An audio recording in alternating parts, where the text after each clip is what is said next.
Change করুন। আপনাদের বলবো এমপি চেঞ্জ করুন, আর এই বিজেমূলের চক্রে পড়বেন না।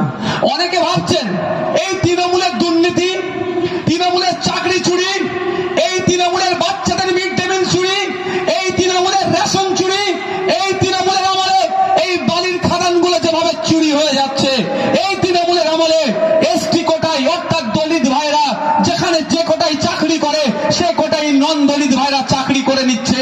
এই তৃণমূলের আমলে আদিবাসী ভাইদের জন্য যে সিটটা সংরক্ষণ করা আছে সেই সিটে নন আদিবাসীরা চাকরি করছে। এই তৃণমূলের আমলে চাকরি চুরি হচ্ছে, আদিবাসীদের স্বাভাবিক জল জমি জঙ্গলের অধিকার তারা ফিরে পাচ্ছে না।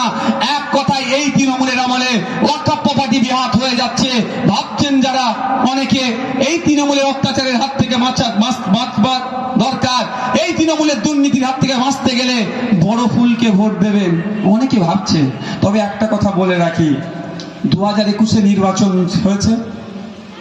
নির্বাচনের পরে সব থেকে বেশি যারা মার খেয়েছে সেটা কোন দলের লোকের সমর্থক জানেন? কোন দলের সমর্থক? সেটা হচ্ছে না, পার্টি হিসাবে ছোট পার্টি বেশি লোক আমরা মার খেয়েছি, কিন্তু সংখ্যায় যদি গুনি সেটা বর্তমান শুভেন্দু অধিকারী যে দলে আছে সেই দলের সমর্থকেরা সব থেকে বেশি মার খেয়েছে।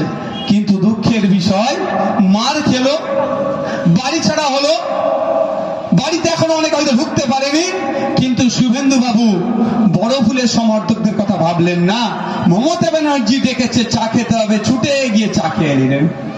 তাই বলবো যারা এখনো ভাবছেন তৃণমূলের দুর্নীতির হাত থেকে বাঁচতে গিয়ে বড় ফুলকে ভোট দিতে হবে, তারা দিনে জেগে স্বপ্ন দেখছেন, এ হবে না। এরা একে অপরের পরিপূরক।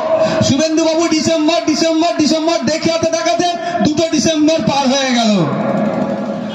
লাভটা কি হলো? উল্টে কি দেখলাম, ডিসেম্বর দেখাতে দেখাতে উনি দিদির কাছে গিয়ে চা খেলেন, এটা আমরা দেখে ফেললাম। ওতে লাভ হবে না।